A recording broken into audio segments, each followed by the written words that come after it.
And we are live with everybody here. Let me just bring up everybody. There we go. We're back. Twitch Pixel Studios is back live with you guys here to show you all the art and awesomeness that we're doing with the animated series we are developing personally. All of these ideas are our own. Michael Murphy, Travis Fowler, Natalie Harvey, and myself, Jeff Salmonen. Make sure to follow us around the web and to share and follow Twitch Pixel Studios. Today we're actually working things a little differently. We're going to do a tutorial series. We're going to try and do these regularly now. This week we're going to be having Travis Fowler leading the way, showing us a bunch of his backgrounds that he's done for his show Dungeon Flippers, and he's going to step us through his process while teaching us as a team how to work on his background for his show together, and to kind of show you guys off a bit of the process behind the scenes. So without further ado, Travis, why don't you take us away and kind of describe what you got here, a bit about your show, and what your plan is for us today. Okay, yes. So these backgrounds I'll be working on today are for my show that I'm working on called Dungeon Flippers. It is a fantasy real estate show, much like a House Hunters or Love It or Listed, but with a fantasy D&D type spin to it, starring monster real estate agents. But yeah, and so I have made a trailer for it recently, storyboarded a trailer out, and I've been working my way through it. And got a few different backgrounds in progress at different levels, and kind of just showing off my methods, and at the same time working on these backgrounds. Awesome. So let's begin a background journey. Yeah. Right. Okay. Yes. So we're all going to follow along with you today. Now I'm just noticing here I have a bit of an issue with our setup because I have my source missing here.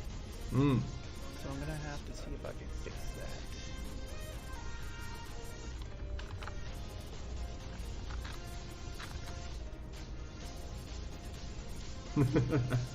Okay. So I guess I'll just go ahead and just get cracking. Yeah, go ahead. I'll deal with this. Okay, cool. So this first background, I have the storyboard here, which I guess fortunately gets us to a pretty good starting point for making this here background. Molly shaking her claw with a little pixie here. You see, recently sold a little pixie home in this kind of earthen, almost like an anthill, but for little pixies poking their eyes out of the holes and such. Which fortunately, this actually is going to be a somewhat easy background just because Molly takes up so much of the screen. But let's just try to jump into things. I got Mike working, so Mike, you're good to go. Perfect face. Cool. And so I'm pretty much just going to start by doing some sketching. Also, loose rough lines are A-okay. And I know the one thing I like is this entryway here.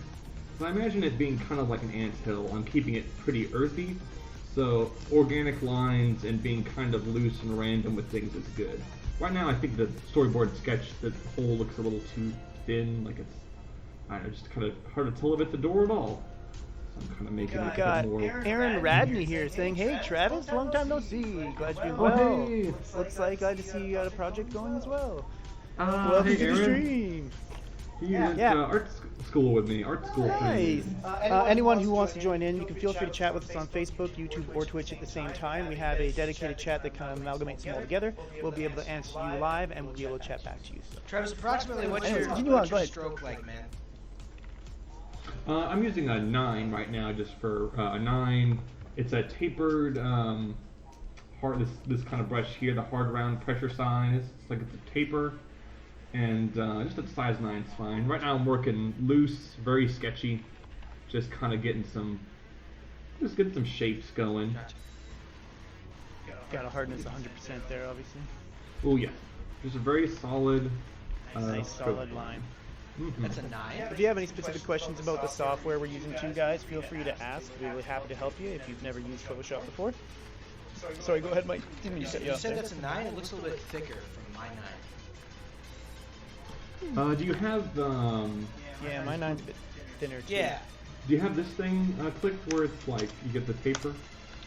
It's right up here at the brush is the hard round brush pressure size, and it's just the taper, right? Yeah. Got that. So I'm looking at like 18 is looking more visually what you're using. So I don't know if your image is different size. It should be the same size as everyone else's. Like. I don't think my pressure sensitivity is on either. Oh no. That's probably why I'm having the issue. There But we go. I guess since we're still kind of in the early phase, like in the sketch phase, as long as it's kind of, There we go. as long as you can get some kind of line going, it's Yeah, I'm gonna just pop my line size up to match more what looks like yours visually. okay. And I'm also doing like a real There we go. sketchy, like, so it probably ends up looking a little thicker. Maybe you are using a 9 and my pressure isn't on in Photoshop. Since I'm That could newer very to well be it, it, where yeah. do I find that? Is that this thing up by opacity? I know, like, oftentimes with certain pressure things, it's like the settings of your whatever you're using to draw with, like the Cintiq or the Oh, tablet. it totally. Sometimes has pressure. It's the button. For anyone else that's watching, any of you guys, Button it's the at the button top, right right? by opacity. Just press it so that it's in, and then your pressure will start. So it looks like it is a 9. Nice. Oh, Vince would do Sorry, that Travis, though. for losing the momentum. I'm just getting everyone ready. Oh no, it's all good. Just making sure everyone's on the same page. That's good. Okay, I see how it works. Yep. Okay, that makes sense. I'm now realizing I have to switch my tip. An Tip of important my thing to keep an pen. eye out for is that the characters will be here, and it's important to like avoid tangents with things. Yeah. For example, like I kind of like this, even though you won't be able to see this little detail here. But I could have put it here, and it would have run right along this character's back. You want That would've to been- just describe tangent? Yes, tangent's kind of like whenever you have lines that are from two different things that get too close and it gets confusing. They Like we intersect. have all these horn here, you can kind of see. If I had this little hill, say I had this hill drawing here, and I had to go and kind of creep down like this, it would kind of run together, and it kind of loses the sense of like, where does our horn end and the hill begin? It's good to just make those things as clear as possible by keeping them away from each other. One of them is in. But yeah, a lot of this kind of strange hillside, I'm liking the idea of keeping it very kind of organic. It's kind of like, if you imagine clay has these kind of lumps and bumps. So it's nice that you can kind of draw these without being too worried about whether or not you're on track, or like if it can be a little off, and it's just fine as long as it kind of gets some kind of depth if there's a bump here. And later on, I'll go back and start adding like some volumetric details like a little bit here. What do you usually have your smoothing at in your drawing? That's a good question. Let me check. That should be right at the top. Doesn't look like a lot. Hardness at 100. Is there a? Well, it's right next to opacity and flow. Then it goes smoothing. Oh, smoothing. Oh, because I don't have it on at all. I wonder what it would look like if I actually. Oh, so you got zeros. That's That's what I'm why your saying, lines yeah. are so jagged. Yeah, and I actually prefer that. I may have to I'll keep that drop around mine. when I ink. But for now. Mine at 10% because my hand is really. That was actually a compliment Yeah. from Jeff. He thought your smoothing was on Yeah. so high. It turns out it wasn't on at all. Your economy of line is just fucking amazing. What can I say? I'm a smooth talker. Yes, Jeff's smoothing is with his words. So a lot of this, like these kind of shapes are pretty like I'm not gonna be like these look fine. The storyboard looks okay for a lot of these details, but you can just feel free to add a little bump or a little wobble here and there. It makes things kind of a little more visually interesting. In fact, I may actually erase this little bit of line here just to add a little more fun to this one. Because it's always a balancing act with these to make them kind of have a nice shape, but not let them be too simple. Yeah, but then not being too complicated either because then it Yeah, distracts. except for like you can see these like little sketches of these trees back here. They're pretty they're pretty a little too Basic. simple. Yeah. Yeah, which is fine. It was great for storyboards, but like when I actually get in there, I'm gonna want to start adding more details and more. I think it's going to be interesting also to see all the different details we each individually put in. Yeah, that'll be fascinating. Very nice. We can go ahead and start thinking about like these little holes in the wall, or very flat. We can start adding some little kind of Indentions and stuff yeah, like that. dimension to these little windows. So it's like if you look at the top of my one peak that I have in the scene before the trees, I put a little hole right through it. Ooh, there you go. That's nice. Little Ooh, details yeah. like that. But yeah, we just start going through here and just start. It's pretty one to like a lot of these big details are pretty one-to-one, and we can kind of just start chipping away at those. And then like later on, we're gonna start adding all the fancy Extra nuances. details and stuff. Yeah. Because a big plus that's going to be really nice later on, I don't know if I'll play with it in the cinematography or whatnot, but we'll have this nice overlay here. We got this big old rock down here on the bottom right. Oh, the foreground area, yeah? Yeah, yeah, so we got like, you can kind of see mushrooms and plants. Mm-hmm. And mushrooms! I see dead people. And I kind of like adding just like a little line here and some to add some kind of dimension to these rocks. Give them just a little bit of almost like a very loose grid almost, or like a kind of a thing. And you can add some little like just little marks, little slashes here and there to even just. This will be more of a thing when I'm in the inking phase, I guess. But just getting the idea of adding a little texture to the rocks. Okay, I'm picking up what you're putting down. Yeah. Are you knocking? So how do you... It sounds like a simple basic question, but how do you decide how to place those little details without it... Like, is there a process to deciding, like, I'm going to put it here because there's enough white space around just to fill that area in? Or is it just like, I want detail in this corner? Like, how do you make those kind of little decisions? Because I have a hard time with those kind of details. It's tricky, but yeah, I think a lot of it is mostly just kind of a matter of, like, there's a really big empty space here. I want to, fill up some of that space, but you got to be not too direct with it. Like, I guess looking at the, this... Go ahead, I think you might be able to put it. So I think you're just trying to break up negative space with not even shapes, but just details that might not even be a specific thing, but those lines are there just to give the eye something to, like, texture-wise. So that's it keeps it from being just a big empty space. Gotcha. I see what you're doing. Yeah, you put it very well. Eric Arg hopping in the chat. What's up? Nice. Drawing stuff. Drawing stuff. Yeah, man, that's right. It's a little different this time too, Eric. We're doing actual tutorials now. Travis is actually teaching us how to draw backgrounds specifically for his cartoon. I think you'll quite enjoy Cat it. attack. Such a little happy dots on this mushroom. A happy little dot. Probably not very accurate for mushrooms. You have dots on them somewhere, little spots. But yeah, and then we got like some plants. Some of these, like, I don't know, this might be too big for a plant. But we want to put something up here. A little more complicated. It is a very cartoony leaf. Let's add a few more little petals. So you generally always raise the line thickness when you move to foreground elements, right? It's true, yeah. In this case, I'm still kind of sketching, but whenever I ink it, I'll probably want to make it a little bit thicker than the mid-ground. Just So it's an extra dimension. let's just make a dock with those line thicknesses so we always have them. Yeah, we're gonna take a lot of what we learn in these videos from Travis and myself and you when we get it to build style guides around our shows, so that we can always just hand it off to somebody, and it's gonna be understood exactly how to draw these characters, right? Yeah. I was We examining. should share that with our fans who want to draw their own I was versions. examining what I was doing. Like, I was doing a lot of just like life drawing because by posing 3/4, I have to beat that challenge. You know what I mean? It's not gonna defeat me. But I realized like my legs were like a good like foot longer in my style than they should be.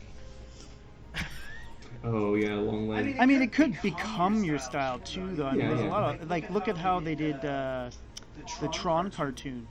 Those guys were long and lanky and weird looking at first, but once you got into it, it really worked for it. Well, like a lot of the characters in Clamp shows, Clamp anime. Yeah. Oh yeah.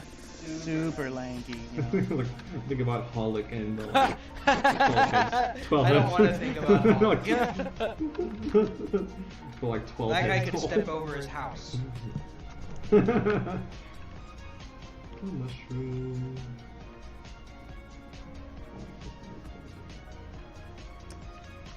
Look how like that. Ooh, look, a little happy face. Little some kind of Pokemon poking out. Poking All at right, I got a question about. Go ahead. Just wondering how to select a specific line that you drew much earlier. It's not about that. You're right. You're drawing in raster right now, so everything's flattened. So Oh, it's about okay. erasing and redrawing. I see. Yeah, it's like all the more reason why like inking is very painstaking in Photoshop, because it's like if it ain't right, you gotta erase it and do it again. Yeah. Ah. So then, what makes you want to use Photoshop instead of Toon Boom? I think I like a lot of the. Well, I guess it's true. I do a lot of like flat colors. I guess a lot of it could just be. I don't know if it's the detail. There's something. It could just be me being stubborn, I guess. I don't know. I'm used because I guess now Harmony has a lot of good blending features. Oh, I And love. raster features Oh. too now too. Yeah. It's true. So I don't know. In fact, maybe maybe at we some should point- do a tutorial on that then. It's migrating from Photoshop to Toon Boom for backgrounds, and we'll see if we can That'd be a good mimic idea. or Yeah, because recreate. honestly, it's probably me just being stubborn, or you know. You're pulling a Mike. Mike loves his Illustrator, but we're forcing him into Toon Boom now. Yep. Yep. Yeah, yeah. Yep. Yeah. Welcome to the But I club, mean- Travis. Now they're forcing it on It you. works either way. I think it works either way because like Photoshop is synonymous with Toon Boom these days. Same with Illustrator Yeah. files. Like, but the key is like if we can all get on the same page on the same software, it's going to speed up our process together as a team opposed to individually, right? Yeah. All I'm hearing is Toon Boom, Toon Boom, Toon Boom, Toon Boom, Toon Boom. Oh yeah.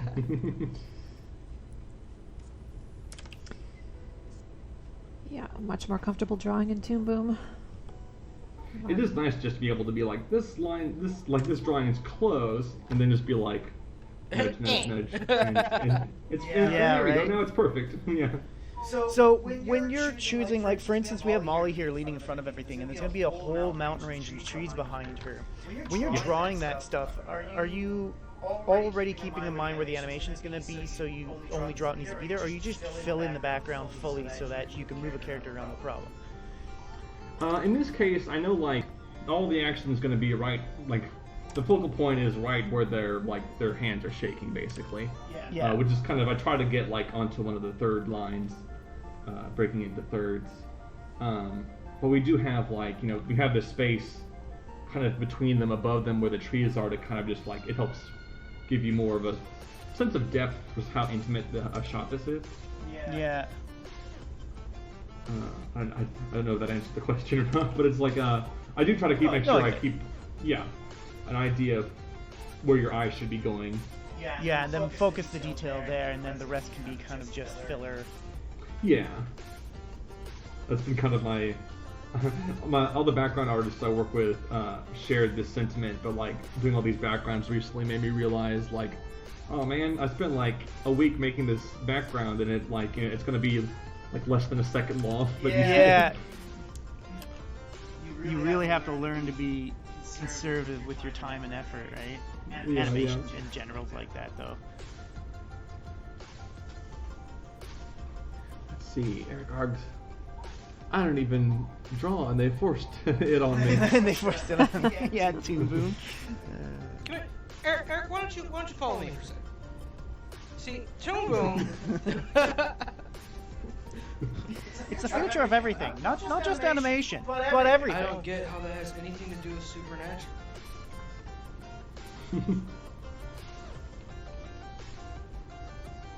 I imagine a lot of these foreground elements will have a nice kind of be kind of shadowed with a nice rim lighting on them later. Yeah, I can see that. Some little pebbles on the ground. Oh shit! Now you see, I forgot to put my. I always do that. I always forget to raise my line thickness before I start a new area. Yeah. One thing, like I guess I'm kind of already getting into what I'll be doing when I ink this. I like to, for the ground texture, just adding little lines, kind of just like as if they were like little bits of dirt or something to kind Just of breaking up the just space give again. some dimension. Yep. Yep. Gives a little dimension, and it can also help like illustrate how the ground's moving a little bit, how the ground's shaped in the perspective. It's very, But yeah, breaking up that negative very space. suggestive instead of dictative. Mm-hmm. Might add some like kind of little bits of detail here on the inside of this whole doorway thing. Just some little lines to kind of make it look like it's got some texture to it. Go ahead and start imagining what's going to be behind Molly in this shot. Once again, trying to... Of course, I think the way it'll be is that her finger will move up and down, but the rest of her hand won't. Mostly just thinking about those tangents again. Yeah. I was tempted to draw a line right here, which I think the video will catch up later, where it's like right where her like paw pad meets her finger, and like, ooh, that wouldn't be very good. Let's keep it a little lower here. Kind of nice thing about these spots where the character is going to be is like it can be as much or as little as you want. I'm just going to figure out where the horizon is, kind of the edge of this. Yeah, it's maybe a little lower. May even add an extra window just right over here on this side. Just once again, break up that space there. Ooh, it's kind of like a face now. It's got 2 eyes and a mouth. Can't unsee. Oh, a spooky face.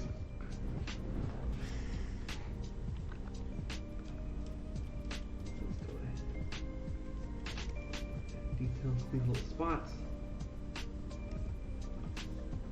Little hole windows.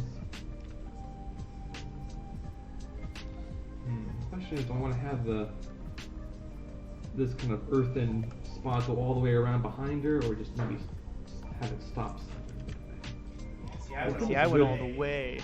That's I what mean, brought we'll up that need question something- about the behind Yeah, stuff. we'll have to have some kind of mid-ground alluding back here. Yeah, and Molly then you can get a bit behind. of parallax in there by moving him slightly, by pulling back in the scene when you first come in or something like that, you know? Yeah. I want to make sure I don't have too much detail here. Like I don't want anyone to see. But You also don't want to, you know, put so much work into the detail that will never be seen.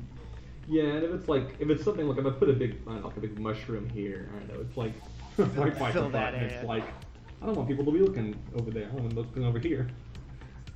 That's all right, about- because a lot of that is about where you're drawing that eye, because that's how you're telling your story, right? Yeah, that's always like I think that's kind of a really important thing with background design from a person who doesn't do it professionally. But you know that it's like you want the detail to be where the important visual information is.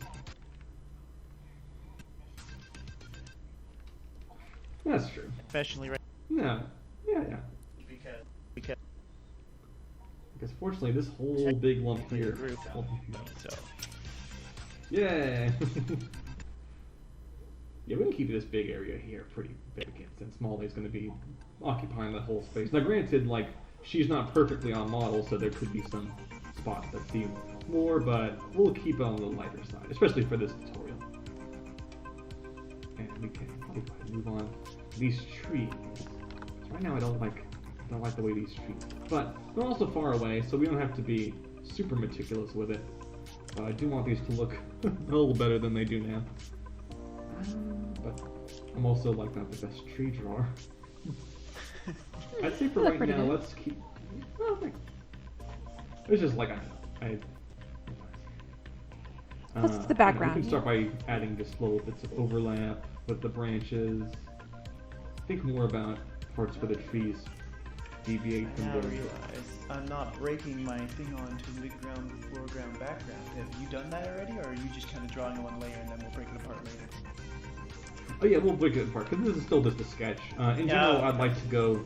I want to go over all this eventually later. Probably, I don't know if we'll have that in the video because it's very boring. But inking it, where I'll get everything on one or specific lines. Yeah, but that's literally just watching me trace a thing for. I say that like I'm not tracing things right now, but you know what I mean. It's not cheating if you're tracing your own work. Oh man, thinker. But yeah, it's true. It's true. These shapes are okay. We'll keep the shapes as they are now. Add more details here. And I think the big thing is that we'll want to have something a little bit behind them, maybe. A little bit.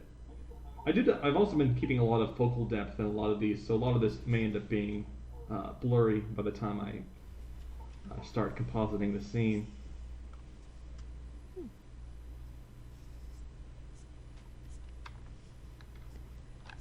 Yeah, we could little lines for the trees. Like sometimes I like to add a little squiggly, like a knot in the tree texture.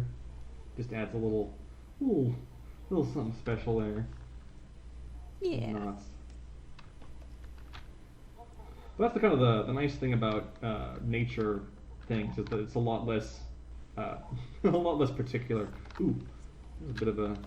It's not quite a tangent, but it's a little more than I'd like up here where the tree line meets this little earthen tower. I'm gonna raise the tower up just a little bit past where that tree line is, just Good so call. it's a good clear distinction. Making trees, but yeah. Things like trees and stuff, it's like, even though I'm not the best treer, it's just like, make some wavy lines. Like a few little lines here and there to get some texture on it.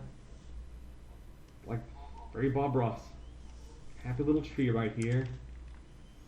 All them little leaves. I think whenever I ink it, I'd probably start adding a bunch of little bits of leaf texture. Be like little wavy lines, kind of making some little leaf bits. Yeah. But because we're just kind of sketching the shape, a lot of this we can get whenever we get into the inking. The detailing, yeah. Like the secret ingredient to making good backgrounds is time. Just Fair. lots and lots, hours and hours. So honestly, this is looking pretty close. Aside from just wanting, I'm gonna give it because I doubt I don't know if I want to show the whole inking process, but I could like go ahead and start adding some details. Just Yeah. and just We like get the idea, for sure. It'd be interesting showing those, even the little nicks and lines you do in the ground. That's where you're showing those details that I usually don't. I can get the big picture stuff, but then as I start drilling down, it gets harder and harder without overwhelming the scene, right? So it's neat to see you do that. Yeah, it's just like little tiny scritches and little marks to like, I don't know, create a certain amount of volume to these lumpy earthen shapes. Yeah. Now, what about when you're like, for instance, where you're drawing right about now in the stream, you're near the bottom edge of that piece there, and you have the line kind of broken apart, fading into the background, like the midground part, that little empty space there.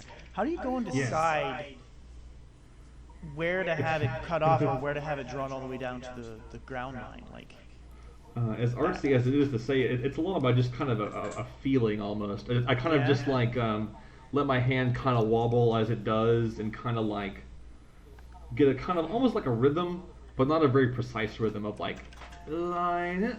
yeah. It's not usually very precise. It's kind of, and then sometimes I might be like, this is too much. I want to erase a little bit here. But usually it is very much, you just kind of have to, I don't know, just kind of go at Feel it out, you know? bro. Yeah, you gotta feel the lines, man.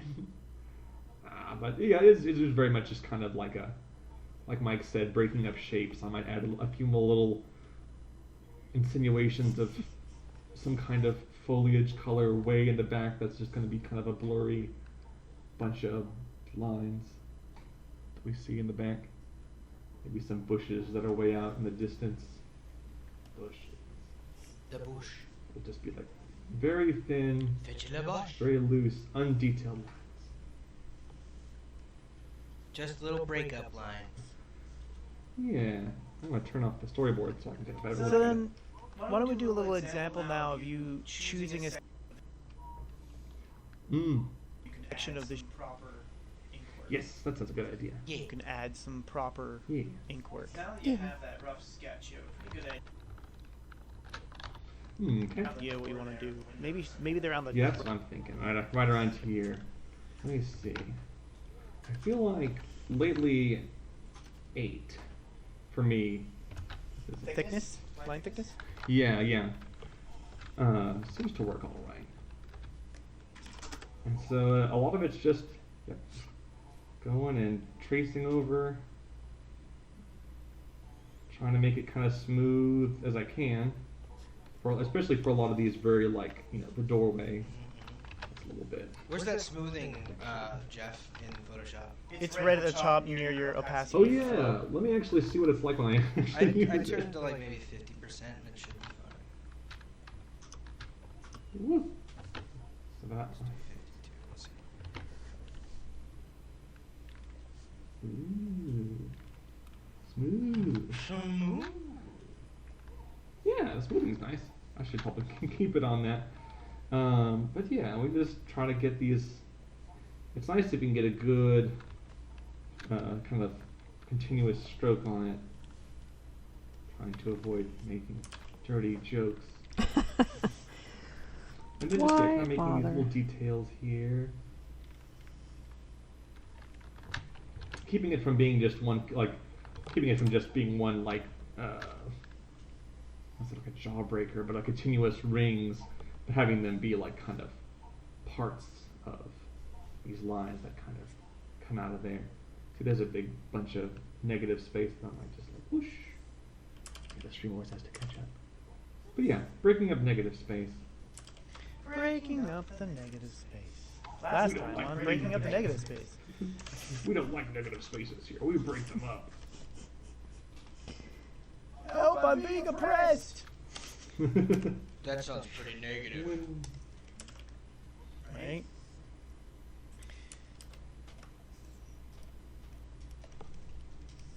I remember reading some good advice on inking from a how to draw manga book.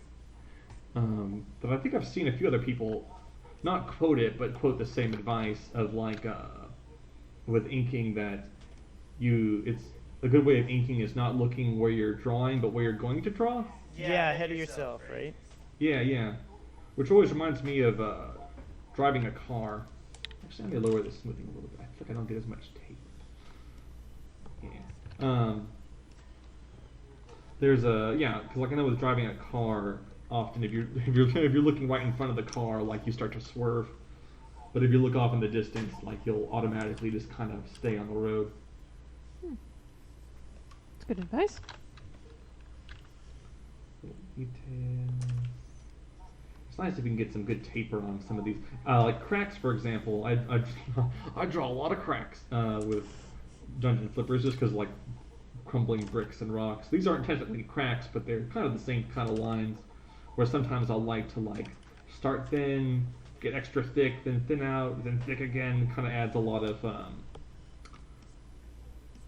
it makes kind of a implied shadowing or kind of textury dimension. Yeah, it gives it depth is what it does. Yeah, depth. That's the word. Yes.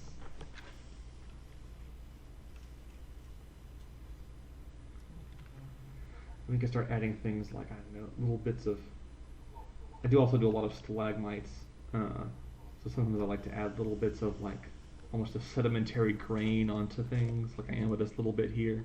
Oh yeah. Where it gives a lot of, once again, depth and dimension to these shapes. Yeah. Yeah.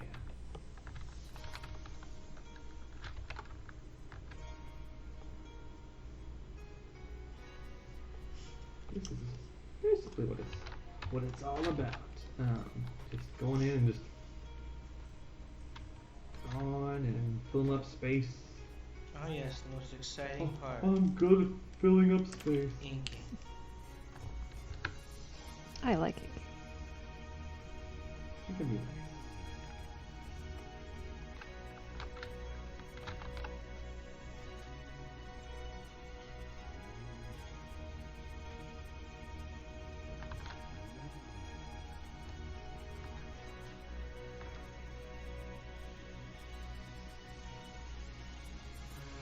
Look at this, and later on when we get things like shading and stuff, well, these things will just be so deep, they'll have so much depth and kind of volume to them.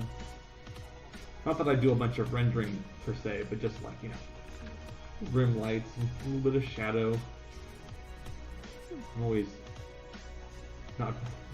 terrible, or I say terrible, I don't know, I don't render things very often, as far as soft edges with lots of very smooth, detailed shading.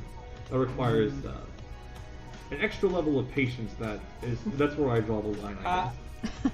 And I'm good at drawing lines,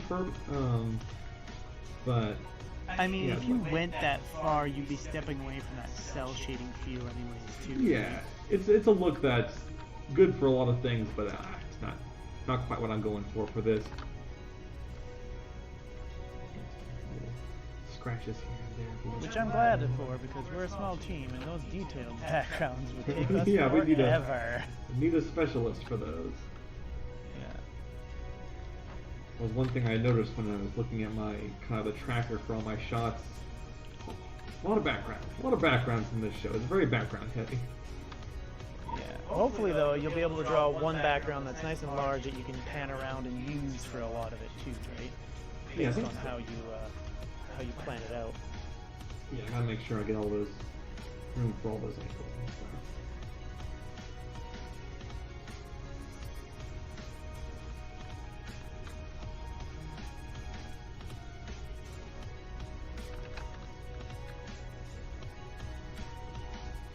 Bingo. Nice. Oops.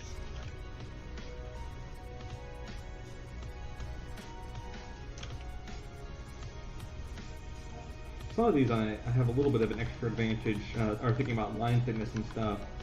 Sometimes I'll have done the animation before I do the backgrounds, and thus like I'll be able to put the characters already like, kind of into the Photoshop document and be like, oh no, it's too thin or too thick. Yeah, But yeah. at the same time though, I haven't really like super nailed down to science to what the size of the line should be. I think that'll come naturally over time as you develop. Yeah. And worst case That's scenario, kind oh of- no, it's too thick or too thin. It's like, Yeah, that's kind of one of the style guide too, right? It's, as you're developing Yeah. it, you're defining those things piece by piece, and it becomes easier Totally. and easier. And you're reinforcing it in your own mind.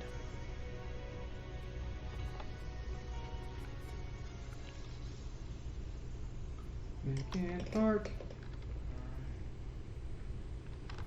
Let's see. So we're about 40 minutes in.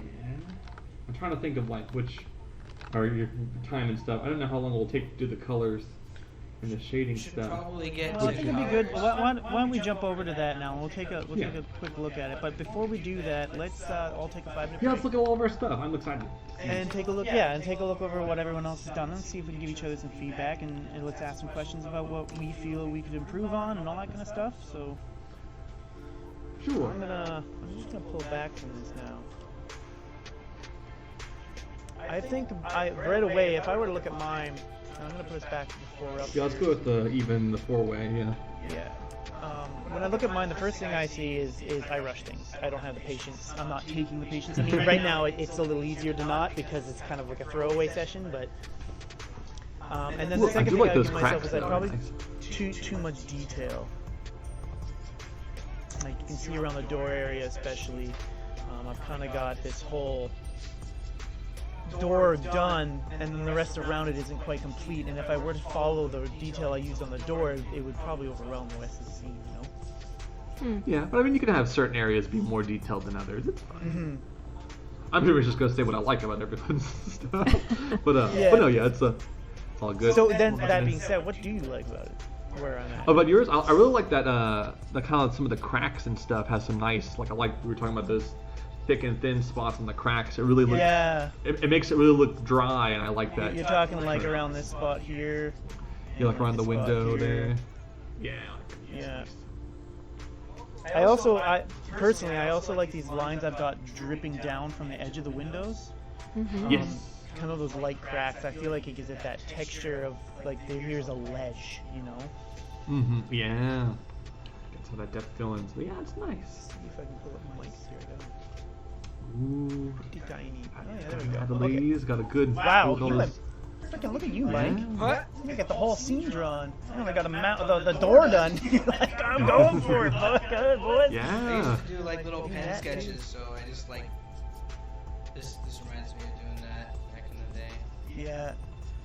Do you ever start with thumbnailing little backgrounds out first, Travis, or do you just jump right into the full size? Well, I guess like the storyboard was kind of my way of Jumping thumbnailing point. it, I guess. Yeah. I think I want to say with a lot of the storyboards I did start even looser, just like super duper sketchy, and then like the storyboard image we started on was kind of a polished version of that.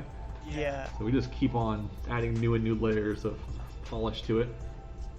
So yeah, let's take a look at Mike's. What we got here, Mike? Oh, What do here, you let me like take there? What do you? the initial sketch out. So this is kind of like what I've inked so far.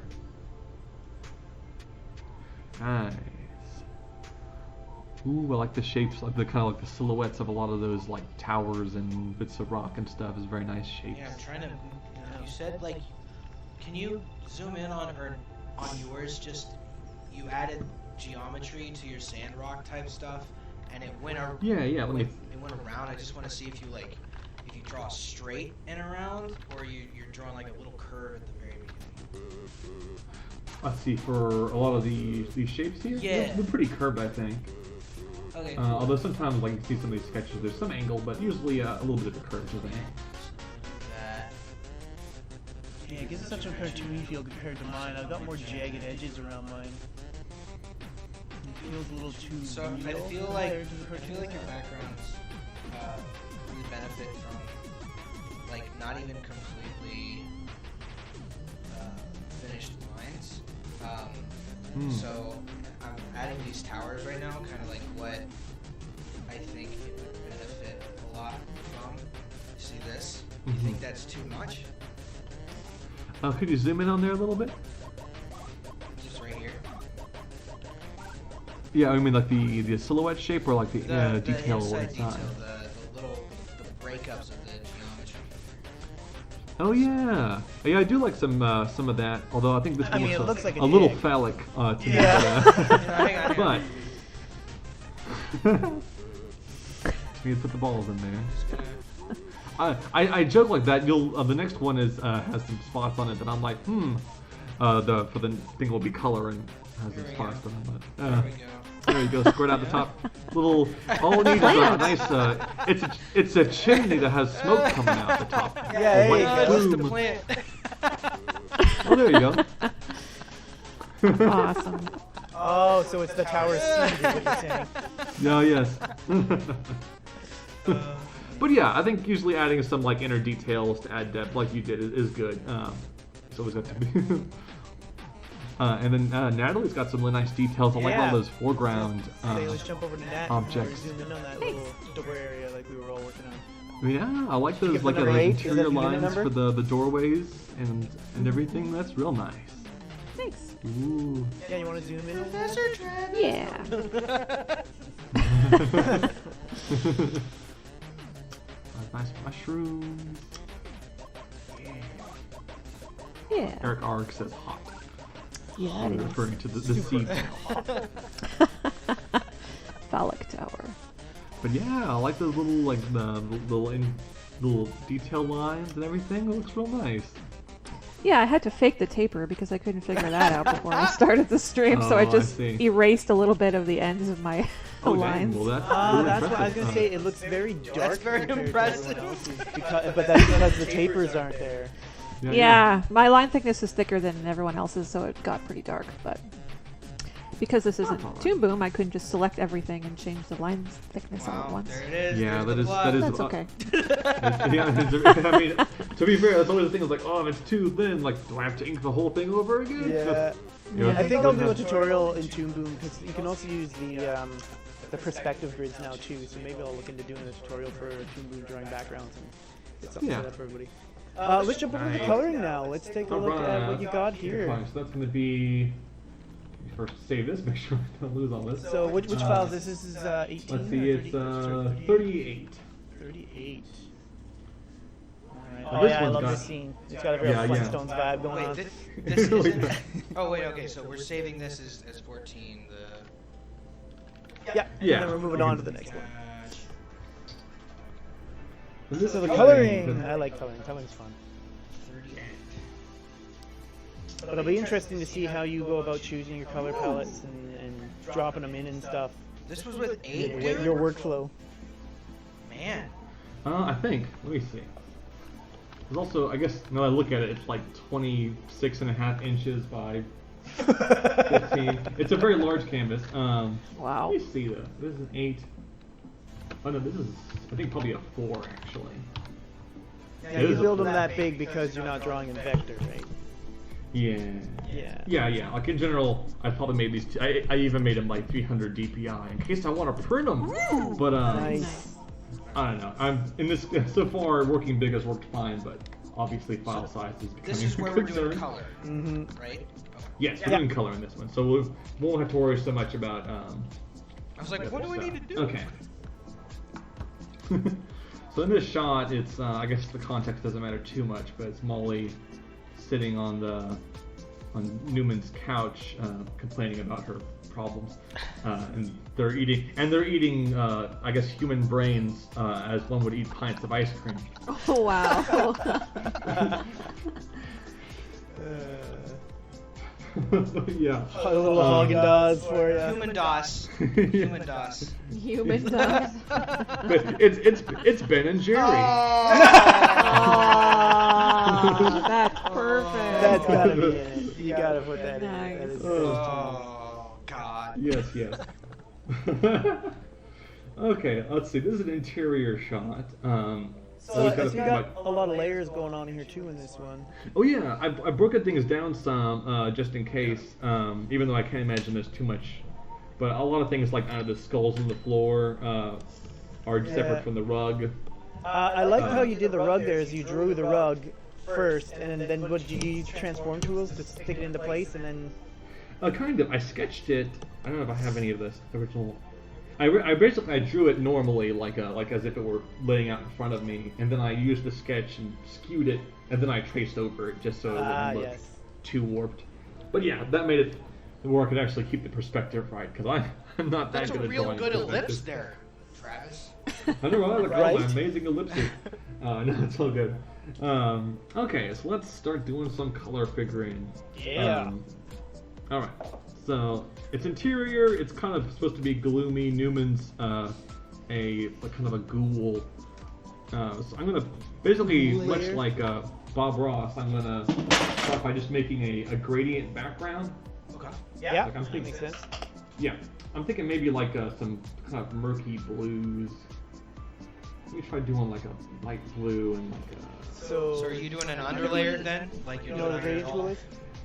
Oh yeah, yeah. I'm making a new layer basically beneath everything, except for the background white thing, I guess. Gradient tool. Okay, what layer are you on?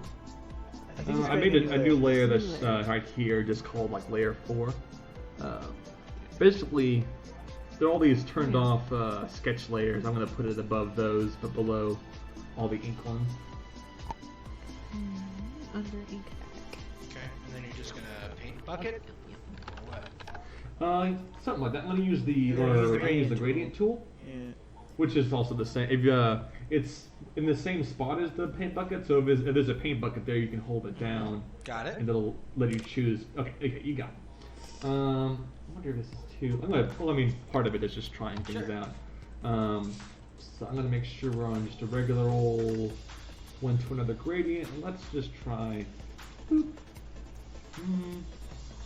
Maybe the other way around. Let's try where it's light on top. I always lose my mouse when I go to the gradient tool because it becomes. Oh yeah. So you're gonna have it dark from the ceiling or dark from the floor? That's kind I of what guess I'm mulling dark- over. I'm gonna have these skulls on the wall will be like lamps, so it might be better to have it lighter up near the walls. But then again, we might lose some. This might be a good time to use Control U. Control U. You will not. Sounds like a Oh, he's stand gonna power. control me. Let's see. Control U will give you the hue saturation window. Are you doing? Oh, nice. You're doing dark on the bottom, right? That's what I'm thinking. That might be a good way to start. And we may change all this later. But with hue saturation, I can start like kind of sliding things Choosing around. out different options. Yeah, that's cool. I like Yeah. that. I think I'm gonna go with a purple to blue for me. Ooh, I kind of like. Ooh, yeah, I actually like that purple floor thing. Actually, I don't know, I might just do that because that's.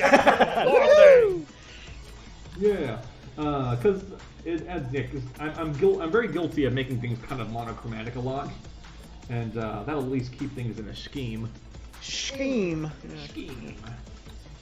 I'm actually gonna probably myself personally gonna raise up my eraser tool here and get rid of some of the top of my gradient, just so I get a bit more light at the top. It's a bit too much. That's less too saturated. much, man. too much. Ooh, yeah, that's kind of nice. Hey, I changed my gradient, but it didn't actually change my gradient. What the heck? And the fun thing is we can, yeah, you don't have to follow my color scheme either. Like, part of the fun is you can mess around and be like, what if it were really warm instead of really cool? Or, Yeah, I had like a red thing going for a while there. yeah. Let's I don't like make to make that. them. Let's do that on purpose, just to so we have some variety. Yeah, sure, go I'll do for some it. green here. Whatever floats your boat.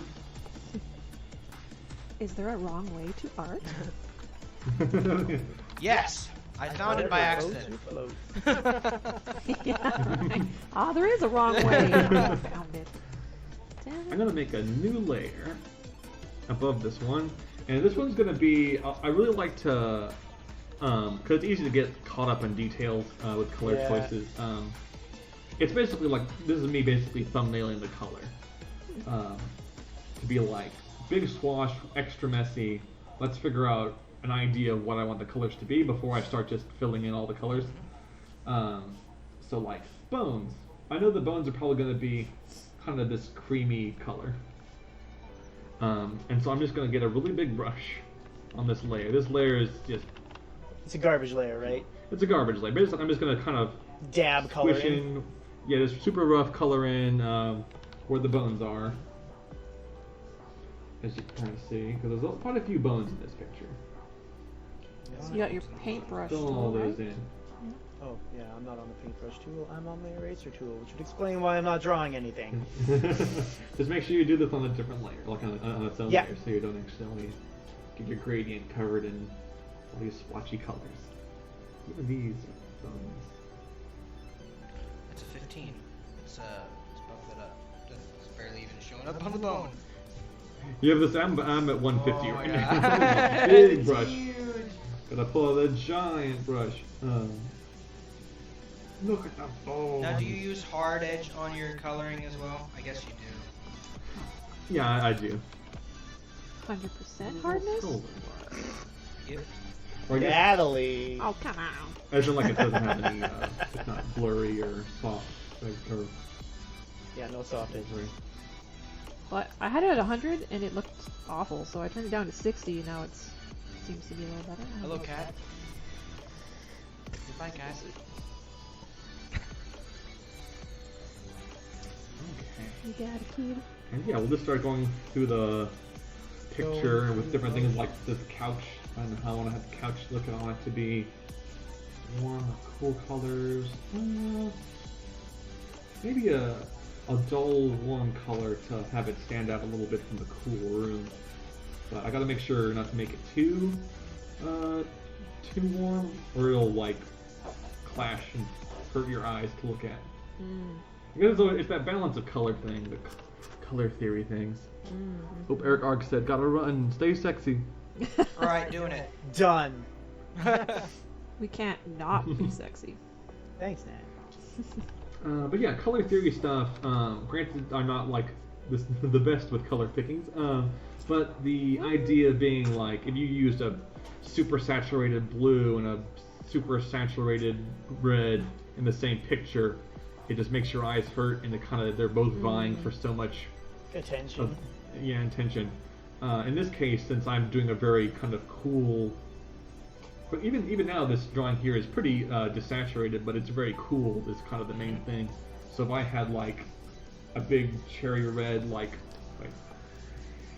a couch, it'd just be. Oh, it's too much. Or waiting for the screen to catch. I'm sitting here thinking to myself, how's everyone drawing so quickly? And then I realized I'm not using my pen, I'm using my mouse. Oh, I see. Oh, I see. Yeah, that would make a difference. Wow. Have you been using the mouse? Huge difference. You haven't been using the mouse this whole time, have you? No, just in the Okay, I last was about to couple say, minutes. how do you draw all that stuff? I But used as it you for can my see here, gradient. like, yeah, as you can see, this couch is a little hard on the eyes right now. Hard on the eyes. So I'm just keeping it. There's a wave of destruction that's easy on the eyes. Here we go. So, granted, I also like it doesn't have to be all one color for the couch parts, because it has these little patches on the side there that might be good to have as a separate color. Granted, that can be could be decided later, but I'm going to decide it right now. Do you just erase, or do you mask out the access color? Excess like color? for the excess Yeah. colors. Usually, because eventually, whenever we do the real coloring stuff, I'll usually have I usually erase. Okay. But sometimes there's occasions for it. I usually erase. I think occasions for masking is if you have something considerations in the animation phase you need to keep in mind, you know. Mostly We for will, me, I find. when we start doing shading, we'll add a lot of clipping to layers below. Yeah, shadows for sure. Highlights even too, because then it keeps it within the Yeah. shape without you have to worry about drawing, you know, perfectly within the lines. Get our blue, or blue. Yeah, much. But I guess she'll be on top of it for the most part. Let's just do flesh. So, flesh color.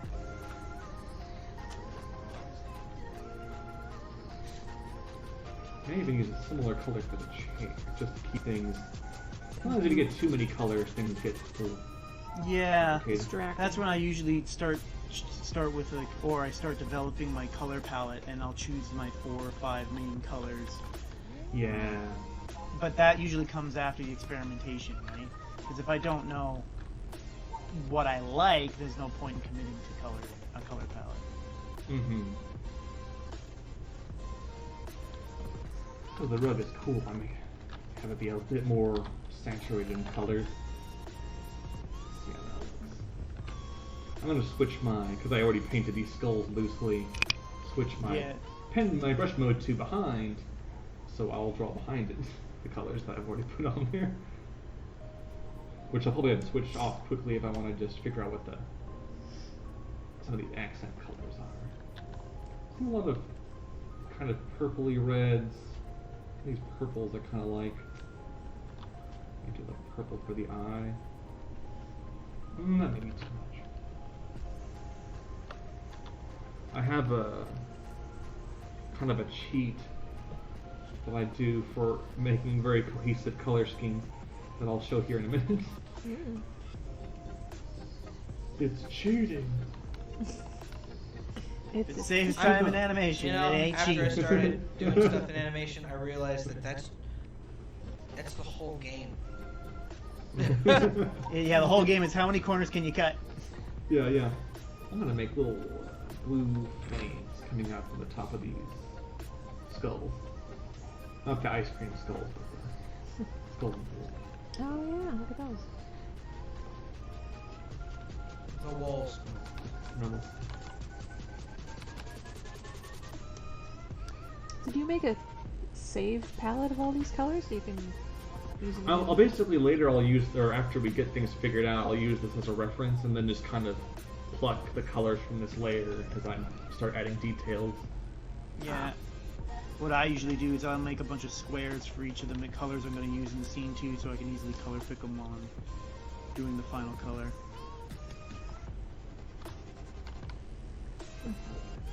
Not the accent color for this rug being maybe a little bit of a yellowy gold for some of these helixes. Something kind of like that. I'm getting the idea is getting there. I think that's probably a good place. I think that's most of the colors that we'll see. So the thing I do to cheat, let's see. I'm gonna make a new layer above all the others. And I'm gonna pluck this light blue I got for the torches. I'm gonna make another gradient on top of everything. It's gonna be a big gradient sandwich. And maybe I may do that purple from the floor again. And make it basically another gradient on top of everything. Should look weird. Let's look like this. I guess it's more or less just the exact same as the gradient I put on the bottom. The first time? And then we'll go to the blending modes, the layer blending over here. And I think usually soft light. Actually, I'm not digging this color scheme that much. Let's do overlay. This is way too blue. Let's see. Soft light's the way to go, but I don't like these end results we got. It's too washed out, I think. Try lowering the opacity of the soft light. That's true, I could do that. Getting there. So you chose for this gradient, you chose the 2 colors that you've got going on for the pillow there, you said? Was that? Oh, the color I got from the torches? Yeah. I mean, I guess that's oh, also for the blue. torch. I see what you're saying. Yeah. I mean, I guess they're the same color as the torches. Yeah.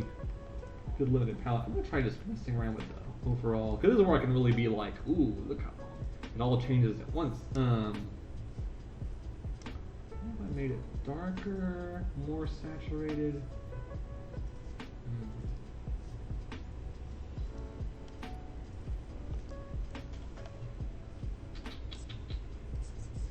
It's always a lot of wishy-washiness with picking colors. Yeah. Trial and error. Yep.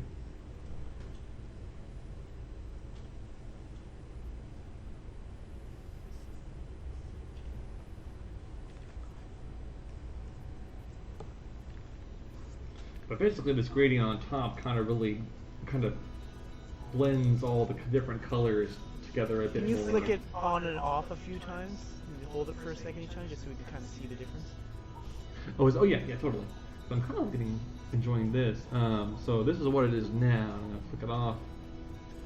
I'm kind of, I guess, after looking at it, steering away from some of the blues and getting more into these kind of purples.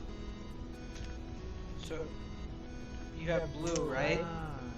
What? I haven't looked up for my canvas. What's your second gradient going on top of it? A red? The blue light from the lights? Try Did you try orange? More orangey? Let me try an orange. Because I think it might. I'll try an orange. So many blues. Although it does make that red carpet really stand up. True, although I wonder if it does too much. Well, I guess it really ties the room together. Yeah.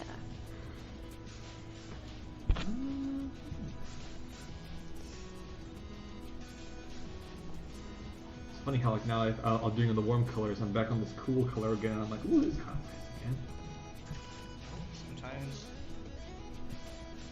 you're right the first time, and it just takes you doing every other time to figure that out. Now I'm kind of liking. Now I'm kind of liking this dull green kind of vibe to it. Alright, there's no wrong answers. But we can. I think I'll stick with this so we just can move forward. But yeah, that way I'll know that in the end things will look cohesive. But for now we can turn it off so I can do some color picking. So basically, much like inking, it's very much like I'm gonna get my eyedropper and get this bone color, and then I'm just gonna turn my base colors and even my gradient off and do a paint bucket so I can start just oh yeah, and we'll need to make a new layer obviously. A new layer. This one I'm gonna put in between. Let's see, wait. Oh yeah, I even broke it up. Nice. I forgot I broke the couch up into 2 pieces. But we'll want it to be beneath couch ink. We'll call it couch color. I basically put this, because Molly's going to be sitting on this couch, I broke this part of the couch that's going to be over her onto a separate layer, just in case. So we can start using our paint bucket and just start filling in some of these bone spots. Oh wow! Let's see, the couch ink overlay is on this, all those parts here. So I may make another layer for So the you're overlay. literally just dropping in color right into the ink overlay layer that you've duplicated, right? That's what's happening here? Well, I'm using the I'm using a separate layer for the color, but the paint bucket's basing it off of the ink layer basically. Oh yeah, because you can tell it what layer to do, right? Yeah. So that way I'm still on a color layer, but I'm ink blotting into it. Yeah. I do not colors. understand. Can you just step Natalie through the process of setting that Oh up? yeah, because I want to make sure that I I don't think about my settings too often. I have up here at the top like the anti-alias, contiguous, and most importantly the all layers checked up on top. Your camera is for the paint bucket. Okay, Just yeah, I've turn got. on your paint bucket, look at the top bar. Yeah. Okay, I've got You all should those. say all layers, yeah. Oh, Then okay. you should be able to drop colors in now. Oh, look And at that way it'll fill in paint onto your color layer, but use the ink as a guide for what to fill in. Oh, so you don't even have to tell it what color it is? Say again. Run me through this. I haven't ever really messed with the paint bucket. Oh, okay. Yeah. So make sure you got your couch color layer, like in this case I want, and you get your paint bucket, and make sure you have all layers on there. Where do I? On the top bar, there'll be an option that says all layers. Top bar. Aha. Pattern mode. Yeah. I only have pattern, and it's foreground or pattern. Oh, I see. Foreground. You want foreground. Yeah, and then it'll use whatever your foreground color is at the moment. And so you'll want to make sure you ink that color selected for the bones, and then just boop, it should fill it in all nicely.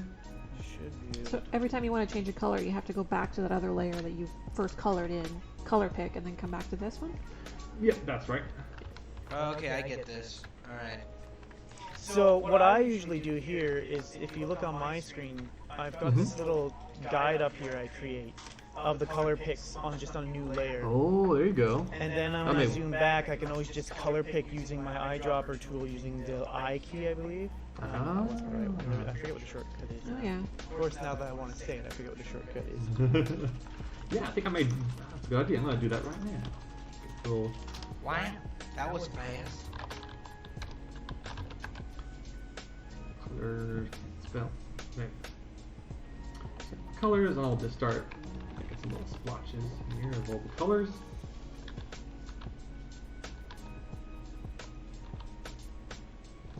Is the I key? Why didn't it do that? Anyways, back to that on a new layer. Start dropping. And as always important to have make sure you're on the right layers for all the things. Yeah, You always double check accidentally- what layer you're clicking in. Yeah, you might accidentally do all this color on the ink layer or the wrong layer. And in this case, it's important to do that on the color on its own layer for the shading part. We'll rely on that because later on we'll just be painting our shading color, and it'll clip into the color layer and not mess up the line art. Yes.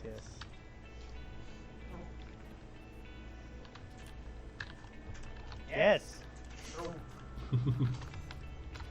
And we can start getting little details too, like I'm looking at this the rope that's tying the bones on the couch, and the little these little thread things. We might just do something simple, like a certain brown. Yeah. Just make sure it's not too saturated. We don't want an orange sticking out too much. And keep them close to the color around them, complementing. Yeah. them, say. And I guess that's the plus of me working in such big file sizes, that it makes it a little easier for this paint bucket to work. Sometimes with rasterized things, it starts getting really kind of. Yep. You get a lot of Real white messy. spaces around the lines. Yeah. That's why I love vectors so much. That's true. Yep. But it isn't until this recent version of Toon Boom that you can even do good vector lines that look like raster lines. Back down into XDs. See, this is what I could do for a living, looking color backgrounds. Mm-hmm. I know with comics, I think there's a whole position of I think they call them flats, putting the flat colors on things.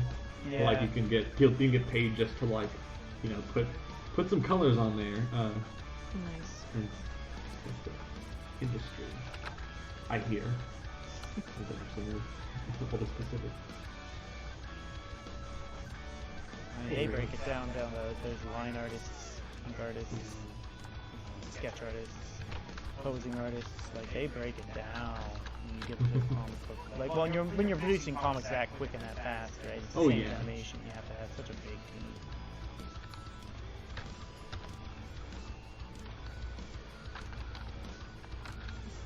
Just did the same thing you did, Jeff. I was wondering why it was taking me so long to color, and I was using my mouse. I was doing. Good thing you said that because I was doing it too. Right? Oh man. Travis, why did you draw the rope like this? I have to click the color in every little section. Oh, but yeah. It really doesn't take that long if you use the pen. It's true. Yeah, sometimes, like, sometimes it is easier just to whip the brush out and just be like, whoop. Yeah. Whip the brush out. That's gonna be a term we have to keep going on this channel. Just whip the brush out, bro. Whip the brush out. What are you afraid of? Whip it out! Oh. Travis whipped the brush out. Oh. It really whips the llama's brush. Winamp. It really whips the llama's brush. Yeah, often I don't like to do all of the lines for ropes like this, but it seems weird. I don't know. Yeah. This is one of the occasions where I'm like, It no, I seemed don't want to empty, see. didn't it? Yeah, it really did. Yeah, and I feel like, especially with all these kind of big open spots of couch, I'm like, yeah, let's have those will be the detailed parts. Oh, damn it. I did a skin color for the pillow. Ooh, yes, the flesh pillow. That's God. good. Well, because I'm a. Don't Because I'm say like, it. what do you think these couches are made of? What if they patch it with the skin? Hang on. What if they just? I mean, that's what leather is, basically. Oh God. Yeah. Yep.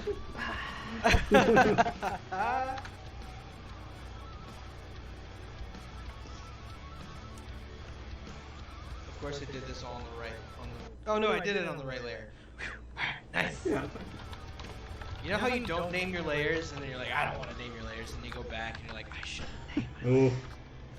Yeah, we'll come back and get you. Should have done it. I should have been naming this whole time too. I should have did it. I should have. We might. I wonder. Let's see. It's 4:15.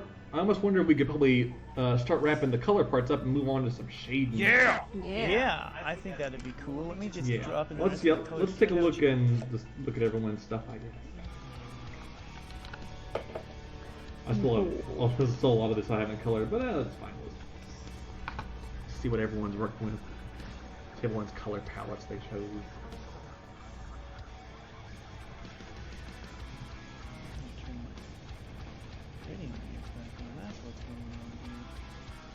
That's gonna be above that.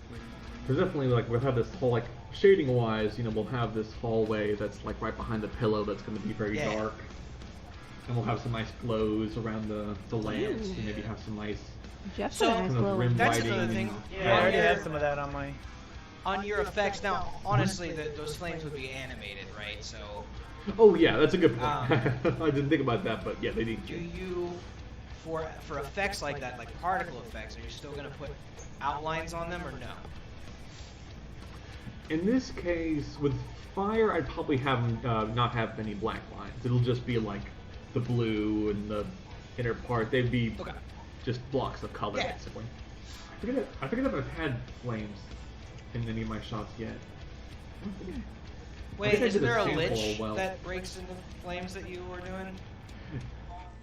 Yeah, but I haven't actually animated him yet. But Please do. That's one of my favorite. It reminds me of the skull guy, Green. or from Soul Eater. Oh yeah, the Grim Yeah, the Reaper. Grim Reaper. Yeah. Yeah, and how he chops people with his big Yep. hands. Who needs a scythe when you have hands Nice. like that? He's got the whole. Yeah. world. Anyways.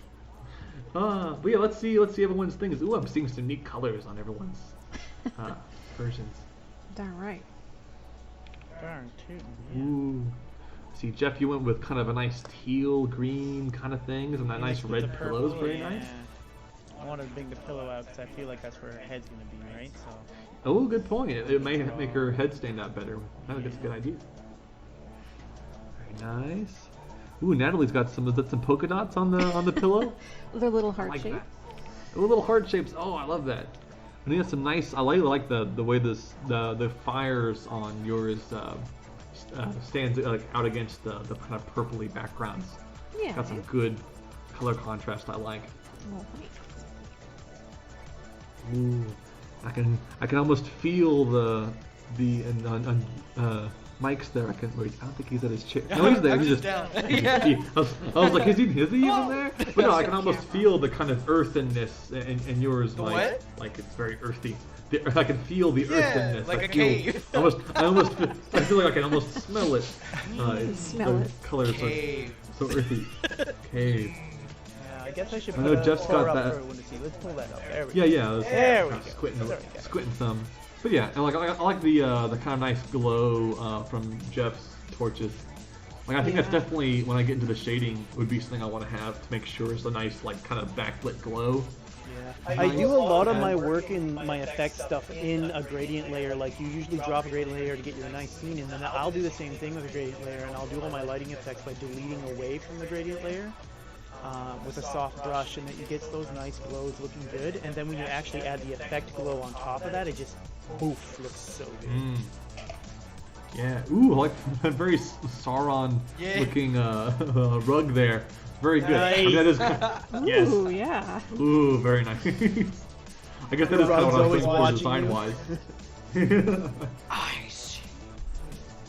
Alright, well, why don't we jump on to doing some shading Yeah, then? let's do the shading. These all look really good colors. Alright, so shading. We'll just gonna save this. Make sure I don't lose any of that. And move on to this one. This one has an interesting example of there's a lot of big empty spaces in our shading background.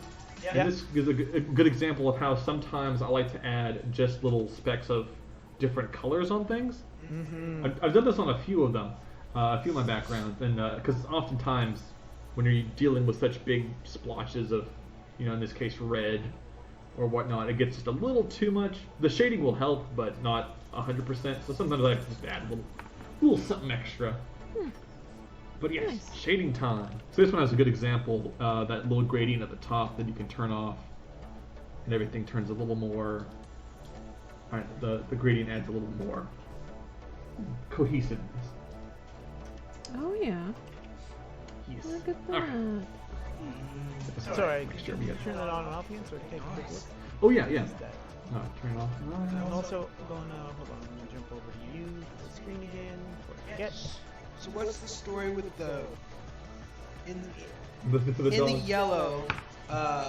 There's like little orange strokes. Is that to make it look Yes. like brass? Oh yeah, it's kind of have that brassy kind of look that you might find on like these. Oh, and purple you've also dogs. But yeah, I was highlighted- talking about how. Yeah, or in this case, like I'm trying to have them be a little bit like just a little more. I don't want to say texture, but it once again breaking up empty space.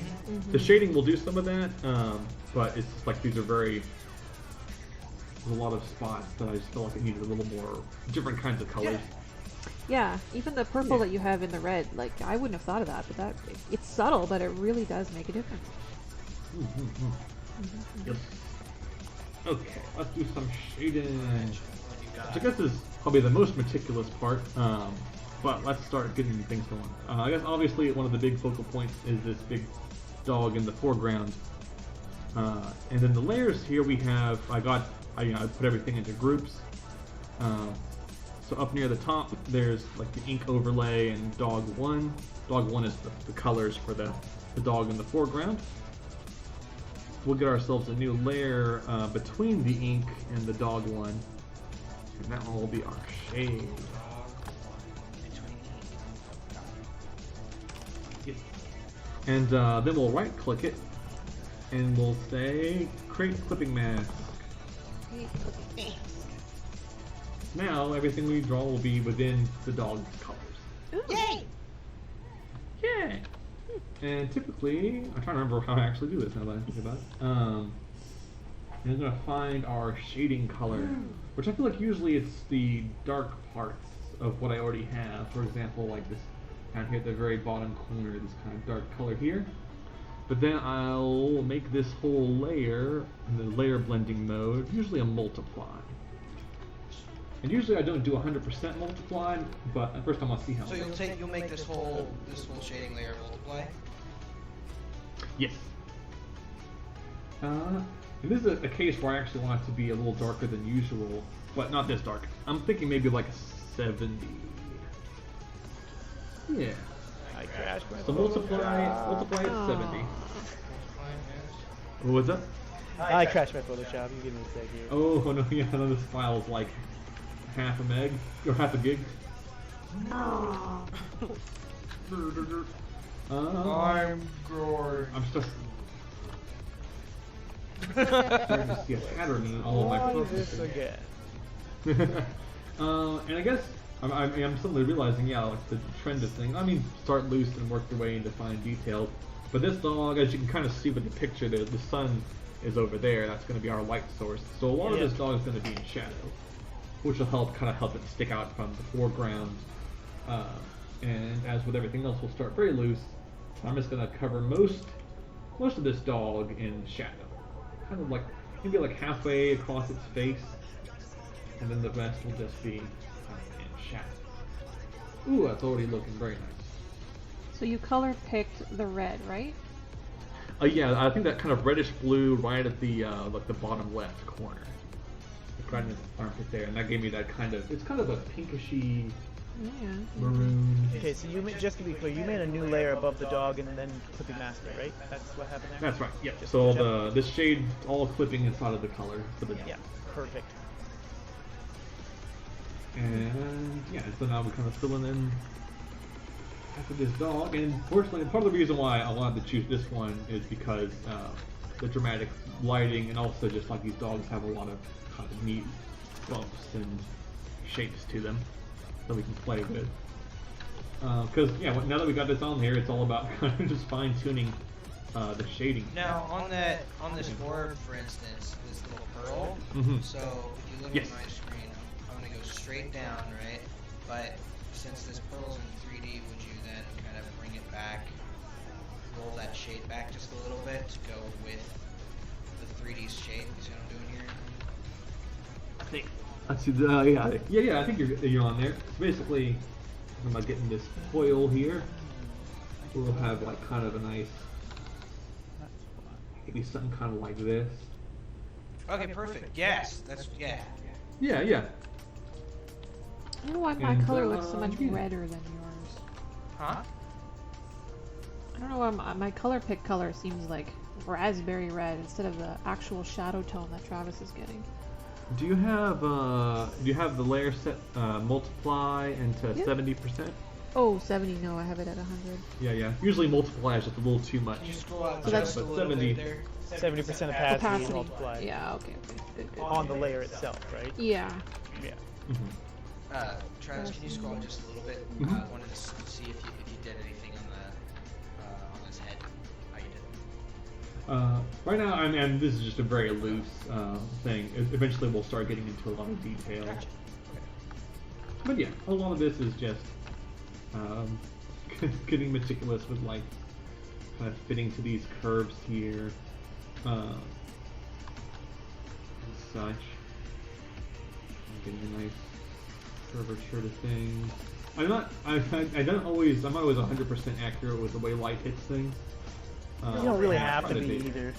Yeah, it's like that's kind of the fun benefit of working with like a drawing, is that you can kind of bend the rules of how light works. If it looks nice.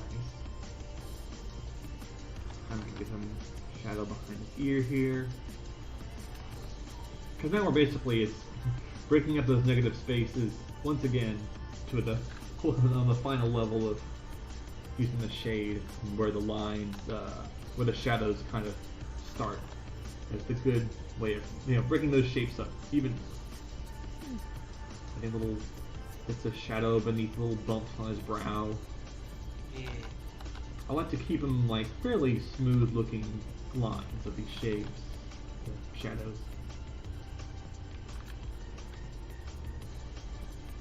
Fitting with the shape of the wrinkles.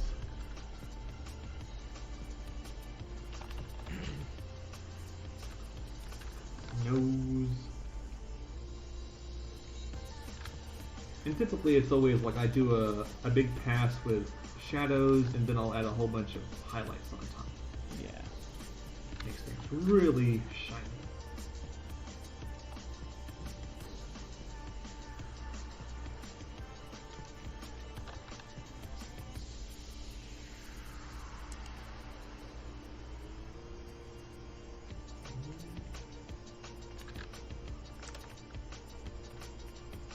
And a good example of me not obeying the proper laws of lighting, like this eye, for example, the dog that's in the shadow, like it shouldn't be getting any light on it, but I would like to just go ahead and put a little sheen on it, maybe on this little side here. Oops.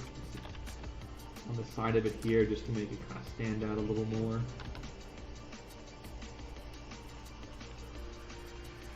It's really rough looking. Rough. Because it's a dog. And in general, like, I don't know, I'm very heavy and very big on, I'm very big on things like rim lighting. So things like, I was looking at this ear over here, that would also be realistically in shadow. And also just add a little bit of erasing some of those shadows on this side, and maybe some little dog temple over here. And in general, like a lot of these hair curls, like I probably would love to go back and add a little erasing some of the shadows on them, just to give it a little bit of that rim light. Ooh, that's looking nice.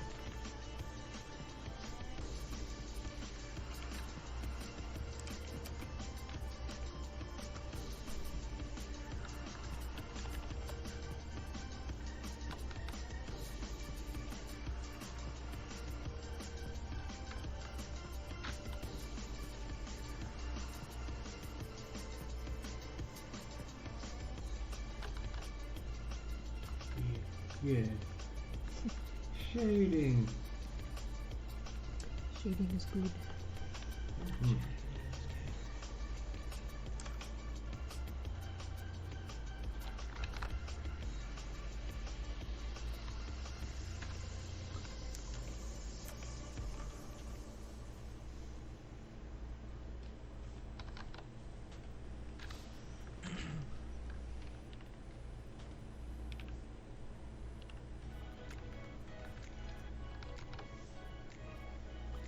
The quiet intensity of shading. It's just so fun because it brings so much detail to the shot, you know? It really does. It's just like, yeah, little bit of shadow, a little bit of rim lights, and like, oh, now it's really, it adds that like really final missing piece. It really does.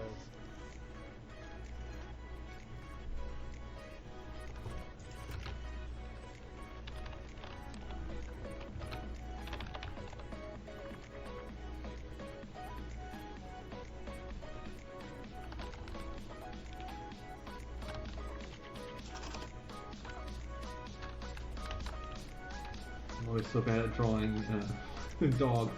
I had to make sure I looked up a lot of different reference photos of these little simple dogs and how they're supposed. Because even the ones that are accurate, like the real statues, like they have an unusual and unique anatomy to them. Yeah, I noticed how you have all the extra wrinkles between the eyes. Yeah. That's a neat little detail there. I wouldn't have thought of adding that extra bump in the middle. It looks good. It was such an intense brows Yeah. on these dogs.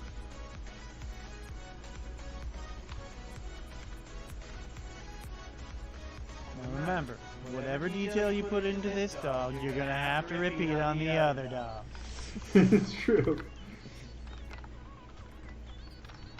Because fortunately it's a little smaller, but yeah, it's still like woof. Woof.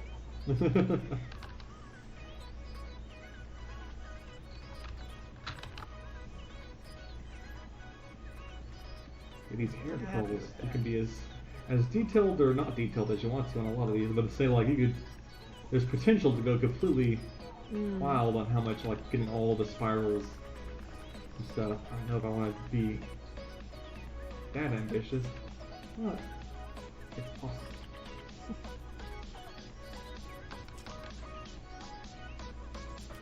I like it. Yeah.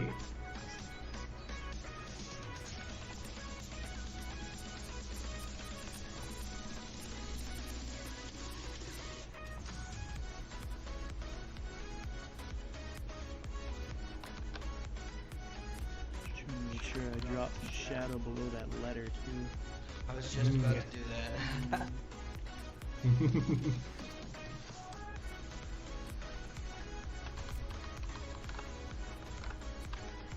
this one was kind of fun, color picking wise, and just that like the letter really needs to stand out, and like I know it's kind of like it's a very kind of pinkish red drawing, but like the sky and the letter are like the two little pockets of blue in the picture. Nice. Very nice. So a very sunset feel to it.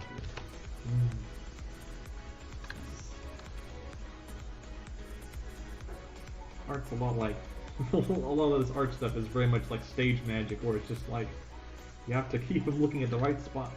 Yeah. Mm-hmm. Look over here, look over here, look over here. Okay, now look over here. Filmmaking 101.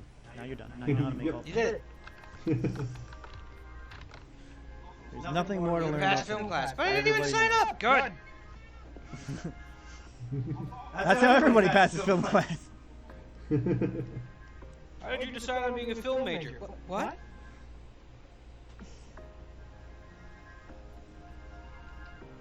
All right. I'm happy with it. I learned some shading. Yeah. Yeah. I'm gonna actually just see if I can do some mock-ups in Photoshop now that I can apply this Yeah. using the same color rules. Just have a little bit more control over lines. Actually, well, yeah, that's weird. Vectors, you can control the line pixel by pixel, but there's just something that looks better on a raster image. That's why they're trying to get vector to work like raster. Like the new Toon Boom, you can draw pretty much what looks like raster, but with vector, and it's so fucking cool.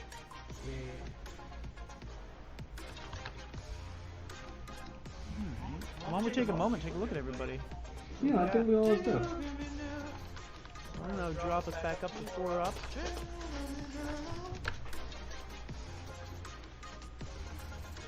Oh yeah, I can show you guys how to do some highlights real quick too. I mean, it's pretty straightforward. It's mostly just like, I think, using a white brush with like a certain layer blending. I forget if it's screen or one of them. Or just do a straight up white brush and be like, it's really shiny.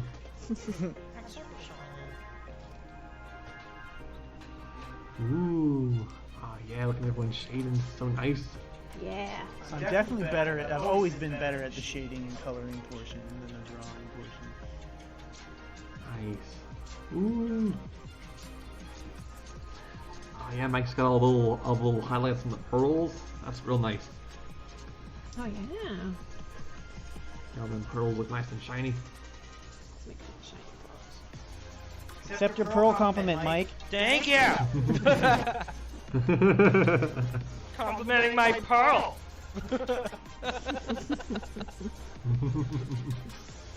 Everybody see my pearl? Oh my god. But yeah, looks like you guys got it. Yay! I liked it. I liked it. I liked it. We'll see some highlights and some like rim lighting and stuff too. Yeah, let's see. I'm trying to remember which one. I guess overlay works pretty well.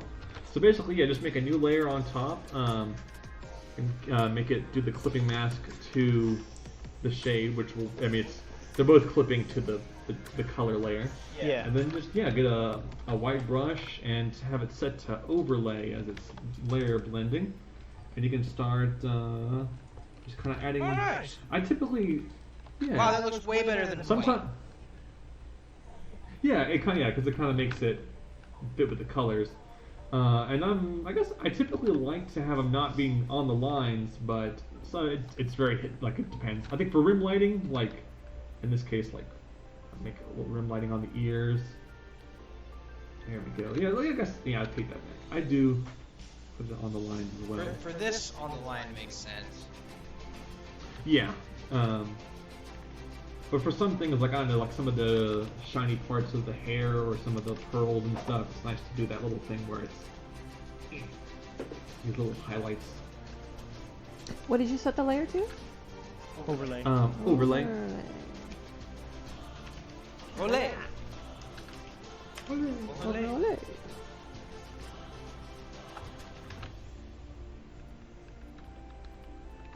And that way you can just have little highlights with sun's hitting. And with the rim lighting, it's a lot about adding lights where the sun isn't hitting, or adding highlights where the sun isn't hitting, like this jaw line. I might try to see what it looks like and add a little highlight right on this jaw. Ooh, that's nice.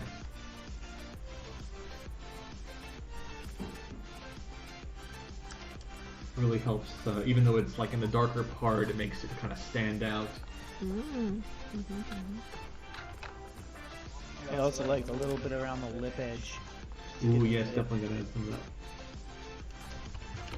Lip. Muzzle.